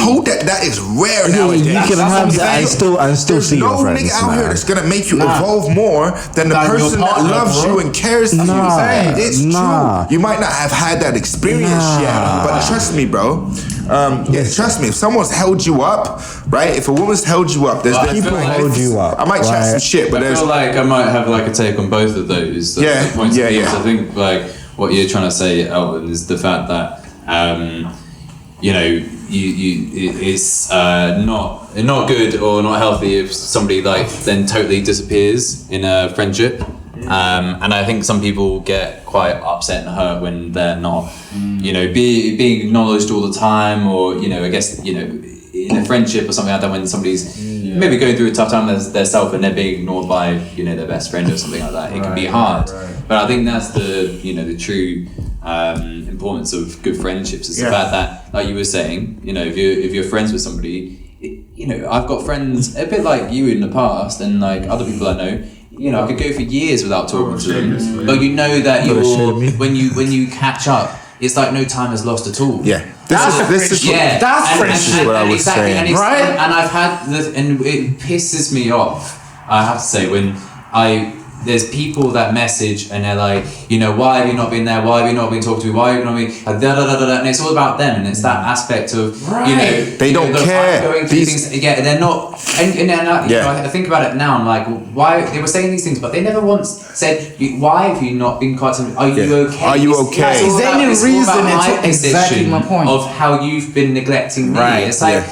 Actually, and it's not Yeah. always been the case that I've understood that perspective while talking to them. And afterwards, I've been actually, I haven't been talking to people because I don't feel great. Listen, And, it could be the perspective that you were saying. You're in a relationship with somebody, and actually, you've got to prioritize that now. You know these people. Even Exactly. if time's lost and people feel a little bit hurt, you'll be able to correct pretty quickly and easily compared to the time you'd lose with somebody else. And also, Well, I think that comes to a matter of like execution. Like I haven't seen you for a while, and I'm like, I haven't seen you for a while. What's going on? Then we could find a way to catch up. If I didn't make it about me. But I feel like when people do that, when they just blow up like, you haven't seen me in a while, I feel like there's a lot of context there, and like the way they responded emotionally didn't help the situation. And I've been guilty of that, doing it myself, and I've also had it done to me, so I get what that's like. So it's a catch-22. But I also think that as human beings, we connect to each other on a deep level, and that connection can come from anyone, not just relationships and XYZ, but it's about having this well balance of like, here are all the priorities and here's how it's balanced out, but it's not one over the other. I feel like people have this mythical idea that a relationship is so great, it can swallow every other aspect of your life, like fuck your friends, fuck XYZ. It's like it's a slippery slope, because it starts off with your friends, and then it starts with your hobbies, and then it's your work, and then what is supposed to be important. I'm not saying ghost every friend. No, we're not saying that at all. But there are people who do that. It's happened to me, and it's pissed me off. That can lead to suicide, right? Yeah. That can lead to mental health issues, because if shit goes wrong with that woman you're with, you're gonna have no one to fall back on. Exactly. Right? I'm not saying ghost everyone. I'm saying for the other person's perspective that goes, oh, my friend has ghosted me, to have a little bit of understanding of where this person's going in their life is bringing them. Because not every friendship that you have is gonna grow with you, and it's not gonna be groundbreaking, and it's not gonna drive you. It's not the same thing. It's not the same thing. And I just want to add on. Oh, sorry, go. Yeah, no, I was just gonna say, I think, from the point of view of like spending a lot of time with your partner, your romantic partner, it's one of those things where it requires obviously a lot of thought and energy, because you've got your friends, you've got your family, but you're then spending the majority of your time with this person. So you've got to figure out if they're okay. You've got to figure out if you can have fun with them, or they're sad in all these different respects. So it's going to take a lot more time and energy. And so that's like one of the most important. They say that about marriage. It's like one of the most important decisions of your life. Like who you spend that time with, especially if you're American. I guess maybe English as well. If you get married, financial responsibilities you get divorced. So and your significant other should be able to spend time with at least some of your friends. And that's a red flag. If they can't spend at least some vibe with them, with any of them, I'm not saying everyone's got them friends that like they shouldn't hang with nobody. Everyone has some friends that are just way too far, something else. But at least some, or at least the family, there should be some kind of relationships or friendships where you're like, yo, I'm coming out with my girl, we gonna do this, we're gonna have a little dinner, da. So not ghost everyone. I don't, I agree to a degree, but I understand the other side of it, which is like people are expecting their friendships to live up to what a deep, truly beautiful relationship is. And as you get older, some of those are absolutely beautiful when they happen, and they're rare. Because you know what, you can have a brethren for like 10 years, and then you can have a girlfriend for 1 year, and you're gonna share everything with that girl. She's gonna know everything about you that your boy doesn't know about you. Listen, it's literally your other half. Like, do you know what I mean? Like, and I feel like the common pattern with most complaints is all down to self-interest. No one's ever complained about on someone else's behalf, if you really think about it. Have you heard of the woke culture? The what? The woke culture? Because they're woke culture. everybody's behalf. Bro, they don't exist, bro. But that's, again, down to self-interest. Do you know what I mean? I think it's down to self-interest. Just like everything else in the daily lives, bro, it's down to self-interest. Let's expand on that idea of self-interest. Now imagine, I understand when you have an intimate relationship, you're sharing a part of yourself that you won't share with other people, right? That intimate part of you, right? That's the given. There are partners out there that know things about me and X, Y, Z. Like that's just the laws of human nature when we're interacting. Like somewhere out there, if you have an intimate relationship, they're gonna have a piece of you that Yeah. most of your closest circles don't have. Right. That's nature. Now imagine you date this girl for a year, you tell her everything. 6 months on the line, you break up. What was it for? And did you really need to tell her everything? There's nothing wrong with that because you're gonna know just as much about her. There's no definitely like there's no point. So you would risk. Okay, so No, I'm not saying regardless me of how it and ends, pour your heart out about every single thing about your life.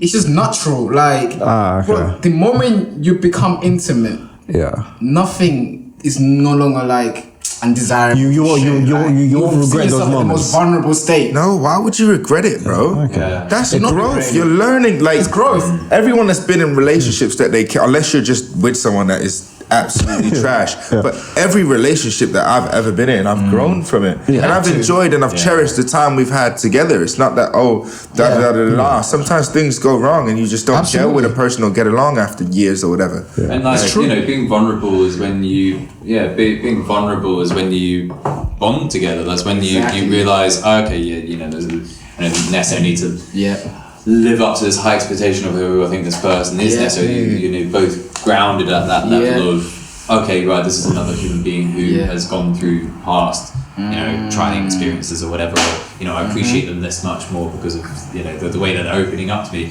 But then by opening up somebody, you then learn a lot about yourself, don't you? You learn about who you are as a person, and also like how they then react to that is important, and then how you react to how they react. As weird as that sounds, because then you realize, okay, how can I deal with this? Can I deal with sharing this? And you have to be. It's also that aspect of some people are very closed off, aren't they? And you think.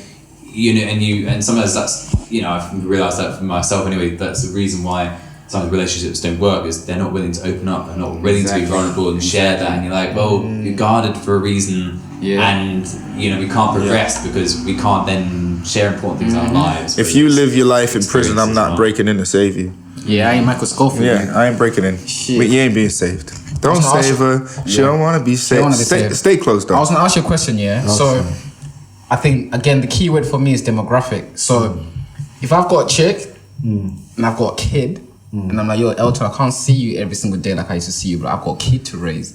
I don't understand it. But why? That's what I'm saying. No. That's what I'm saying. But hold on a second. So, you're more tolerable if it's a kid than a woman? Why? I'm more tolerable is having an open communication with you. So, if I'm hitting you up, I like context here. I'm not hitting you up every day. But if I'm like hitting you up for, let's say like me and you are working together more consistently and I'm not hearing from you.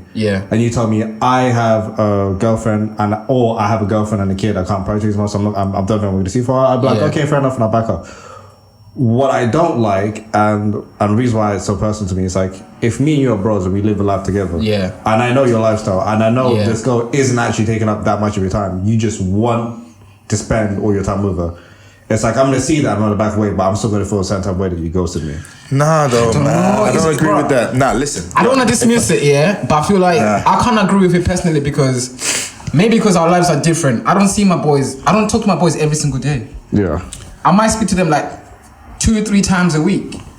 What's the age difference here, though? What's the age difference between you and Rodney? That's what I'm saying. Demographic maybe is a key word. What's the age difference? The age difference, I don't understand the question. 24. I'm 24. You're that's what I'm saying. How old are you? You're the youngest in the room. You're the youngest in the room, my guy. It's a bit different. That's just, you know what I mean? Time is really different when you're gonna grow up one day, man. You're gonna grow up. I'm like 1 year older than you. Life experience, like. No, bro. Pre it though. Look at I get it. But like, generally just you can, regardless of relationships or whatever. As you get older, life just gets busier. There's more shit you have to say.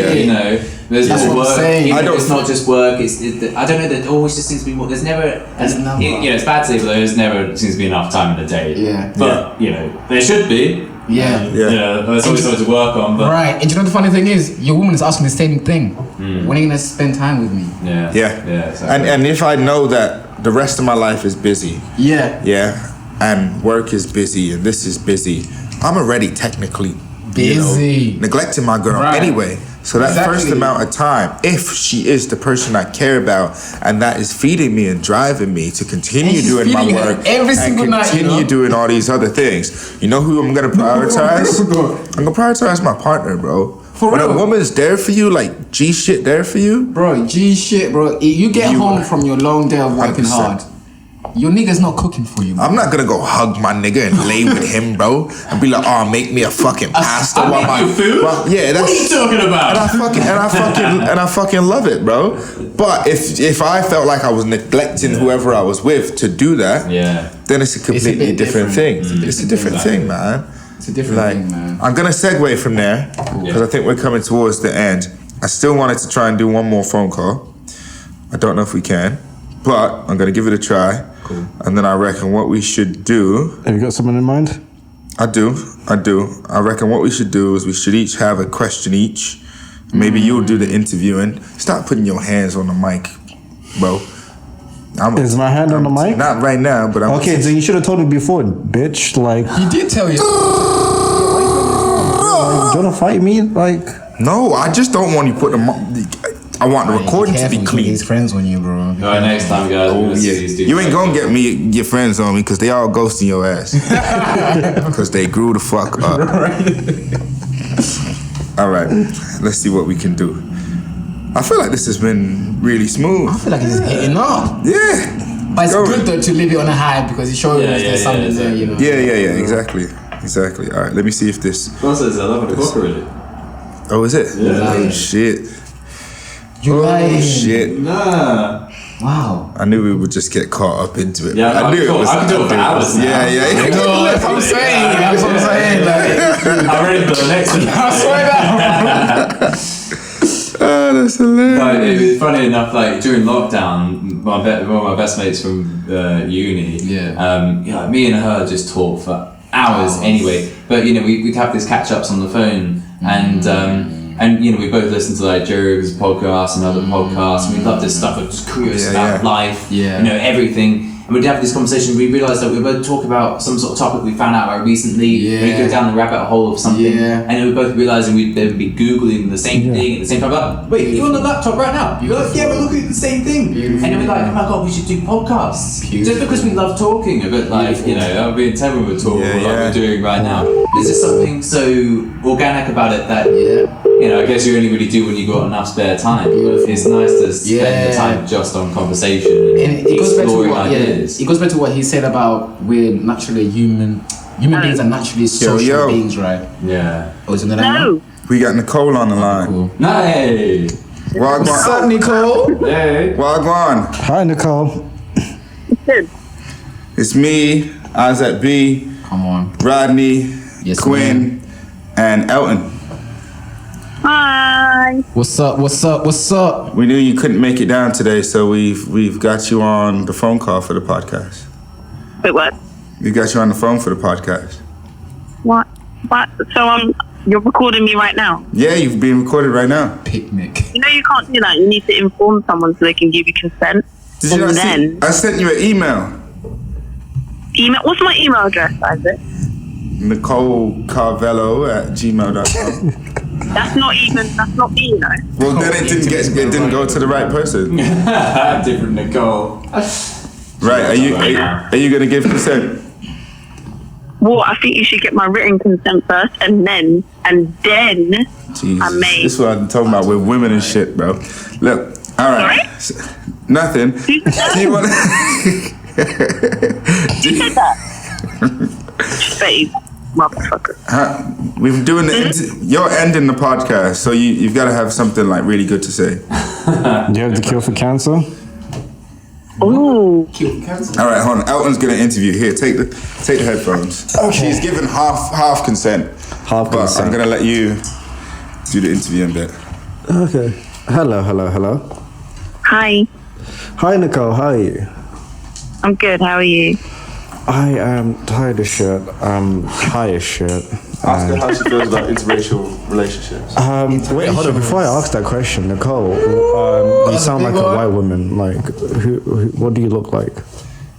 You know who Nicole is. She's what you look like. Shut up, Nicole. You know exactly what I look like, Elton. Alright, Nicole, can I tell you a secret? I'm gonna tell you a big secret, yeah.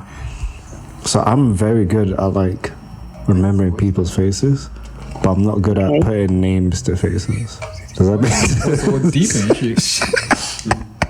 So if I was to see you in person, I would recognize you immediately. Are we not doing a podcast?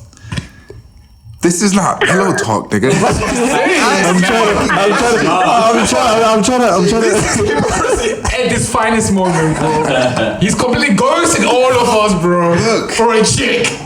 Huh? Now you know what it feels like, my bro. What about us in the room? Listen, it is not the same thing. It is not the same thing. Okay, Nicole, just to confirm, are you Your voice white? changed, nigga. She called me out. Baby voice, nigga. I'm trying to. El Cool J on. That's right. I swear, what you look like, eh? You actually fucked it up, Nicole. I'm so sorry. Like, Right, I don't he's really bad. like. He's bad. We need No. we got 1 minute each. Nah, you do it on No, 1 minute. Give the headphones quick. I'm trying to talk to Nicole. And Why you're are all these men fucking. shouting at me on the phone? I don't know. There's just a bunch of haters. Nicole, do you you know want to the talk to this all morning? of us a minute at a time, or do you want to spend time with me? No, instead? Shit. You just meant to Quick, talk to quick, him. can I ask some Can intelligent you- questions? Just one time. Any question. Interracial. How do you feel about that? How do you feel about interracial question? A question from Isaac, by the way. What was the question? You said, how do you feel about interracial? Interracial what? Interracial relationships. Right. That's a very vague question, but I'm cool with it. Okay. Oh, by the way, that question was from Isaac, so if it's shit, that's why. I would have came up with their All right, answer. my nigga, go and prove it. You are Ask some intelligent questions. Teach the child how to ask something. Nicole, hello. Wow, it's weird having headphones on. You can hear. I can hear all the voices now. Yeah. How you doing? I'm good. How are you? Yeah, good. You're still on the line, and he's in hang up after all that. Yeah, very good. Thanks. It's cool to do a podcast, that's for sure. It's it's got a right laugh. Yeah, shall I ask you a profound question? Are you ready for that? Sure. Yeah. You're not like just walking down the street right now. You're like at home or something. Somewhere private.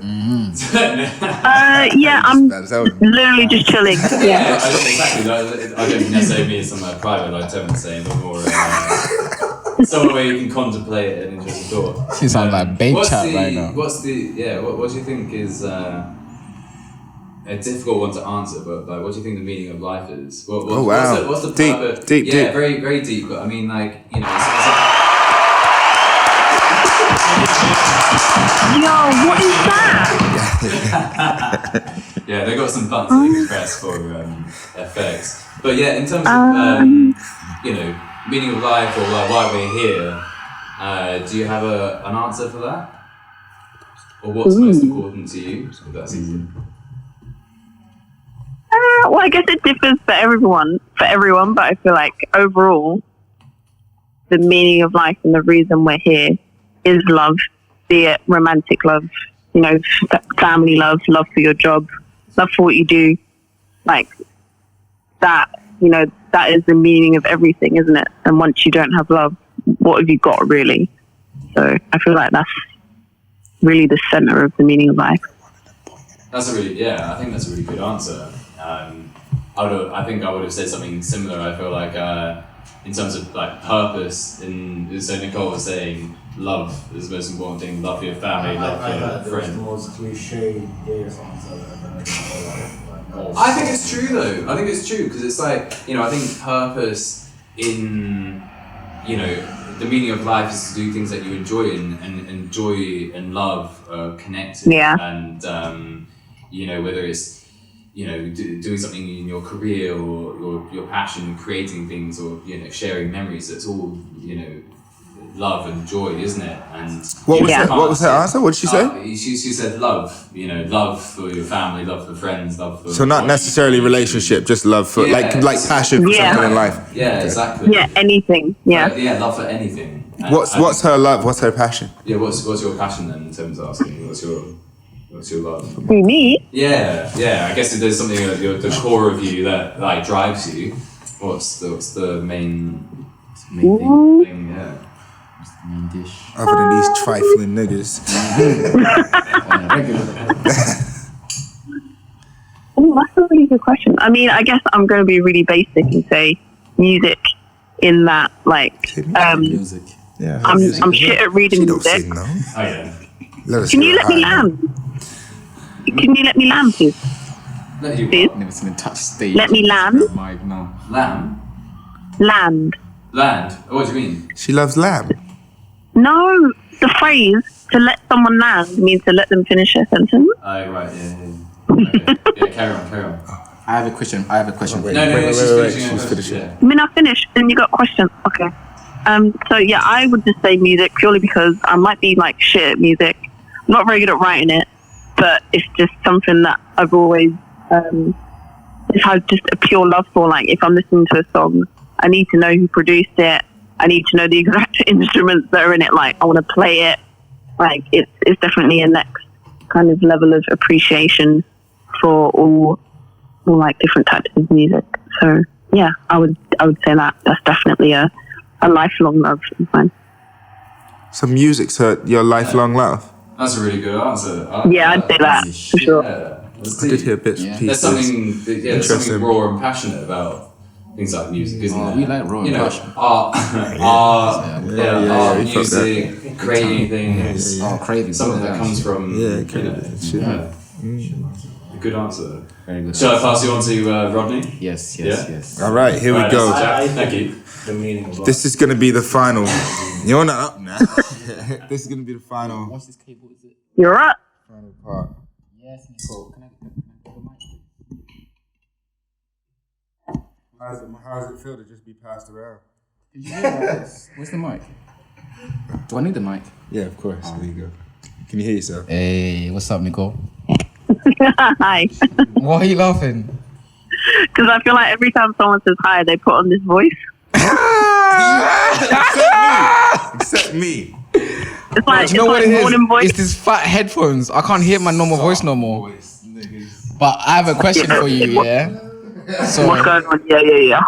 What's going on? my thing is, what's one thing that at some point of your life you regretted and then turned out to be a blessing? Oh, wow. Yeah, you think about that. Think about it.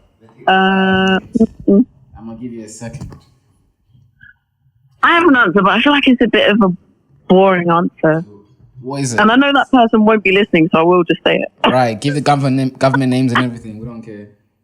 No. So obviously I don't know if like you guys have ever like been in love or from your first relationship, but you know, when that's over, you look back and you're like, what was the point of all of that? I just went through all of that heartbreak with someone for no reason. And it's like, how do you go from, you know, being someone's life to being nothing at all? Right. And then, you know, enough time has passed and it's like, actually, I don't regret a thing that happened at all.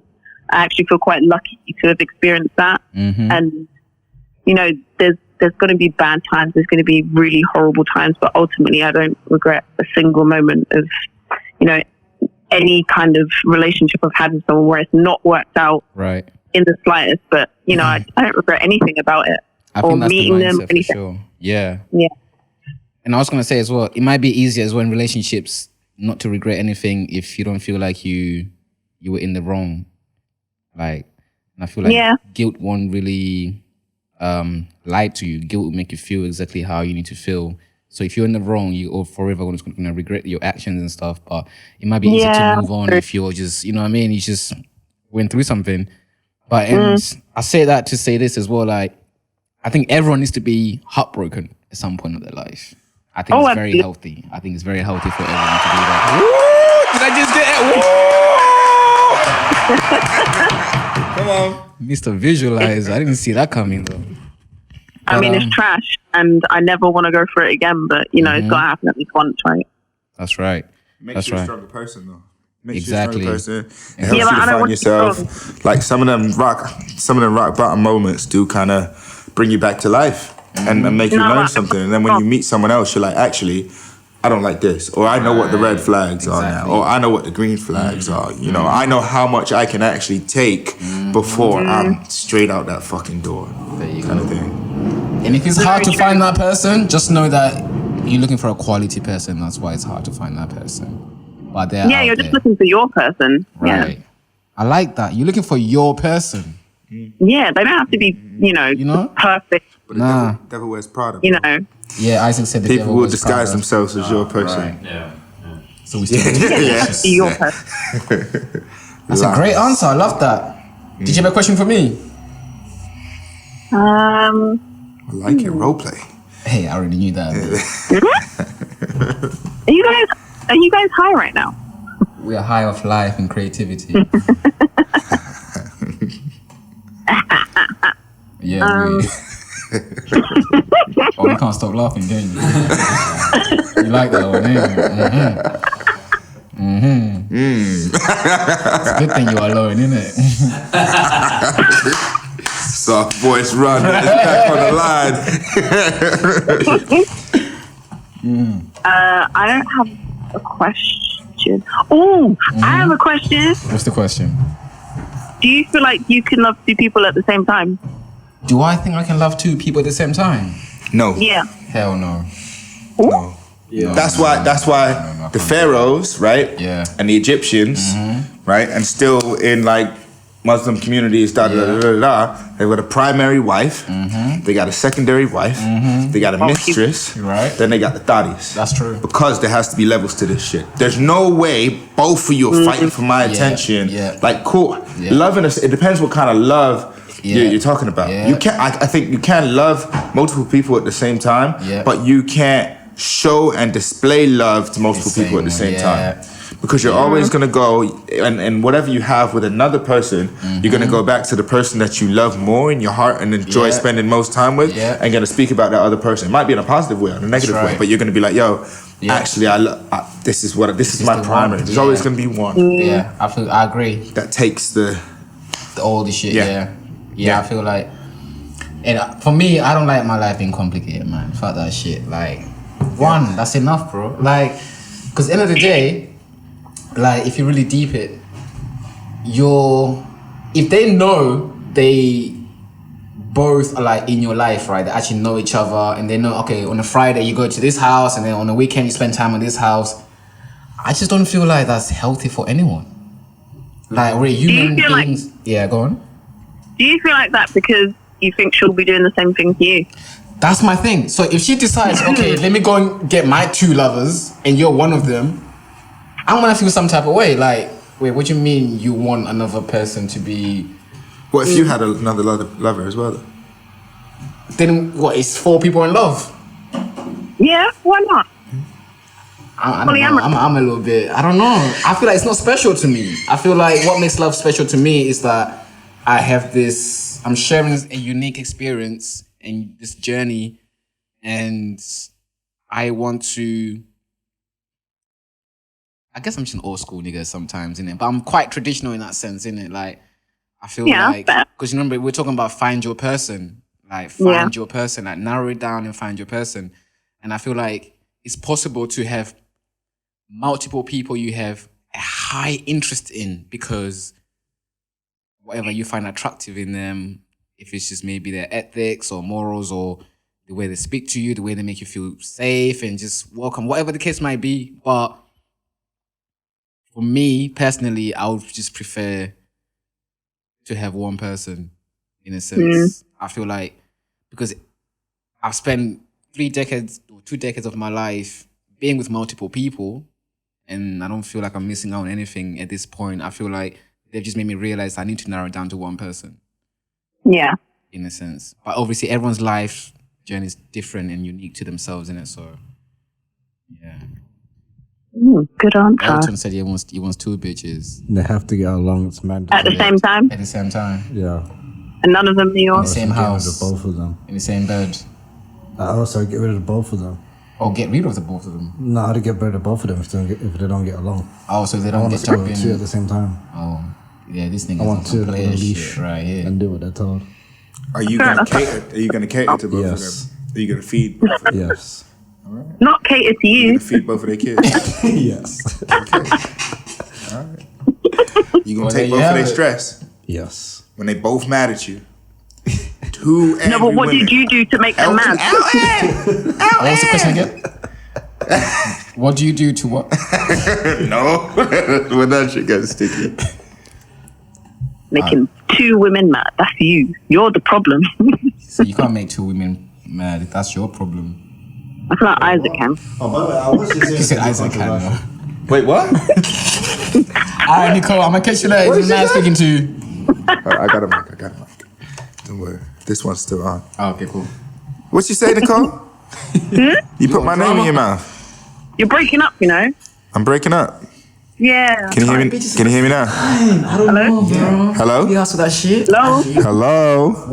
Yeah, I can hear you. Hello. You hear me now? Yeah. What did you say? Yeah, I can You put my name in your mouth. Fuck it out, I guess. If you have a favorite, Can you not So what use are it? female Can you friends not say for? it like that, please? Did you put my name? That's a crazy. So what's the difference? Sex. Why don't you just answer the question? What's the other I did difference? answer the question. All right. Listen, we're gonna run. This has been great having you. Apologies for not getting your consent. The only reason why I might say that is because like you might get No both for problem. one thing. Get me on to because the that's next normal. episode. Yeah, you actually gonna come down this time? Keep the fire. Yeah, why not? Fucking all that shit, you know. All right. Leave us with a word of the week. Ooh, explore. Explore. Oh, you dirty girl. Explore. All right, we're signing out. Nicole wants everybody to explore. Bye, Nicole. Bye, Nicole. Everybody say bye, Nicole. Oh man, we love Bye, you. Nicole. Look forward to seeing you soon on this show too. I love you, Nicole. In the dizzle. Peace. Shout out Nicole. Yo, real Shout talk, out, what does good. Nicole look like, bro? I You- actually forgot. No, deadass, I actually forgot.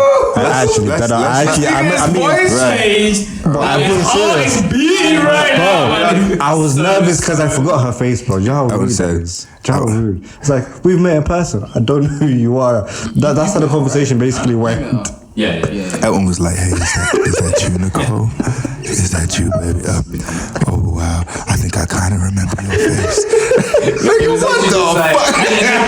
For the bit where you were like, Kind of. can I tell you something? Can I tell you something that nobody knows? I'll tell you something. He was just criticizing everyone about running off and ghosting their friends. Exactly what he was saying. As soon as he heard a female voice, it was like, I deny everything. he put his hoodie up. He was hiding and shit. Hey, no, there's no one here. It's just us. Right. This has been going for hours, and I'm terrified. I need to check the recording. So let's go around quickly and just do word of the day. Nicole said explore. Big up for exploration in 2023. Rodney, word of the day. Choices. I like it. We've got choices. We've got different directions. We've got movement to be made this year, and it is up to each and every one of us. If we pass the mic over to Quinn. Make it early as possible. It is. Sorry. Gwyneth, word of the day, word of the week. Curiosity. Wow, I like that. Curious. Curiosity didn't kill the cat. Keep it.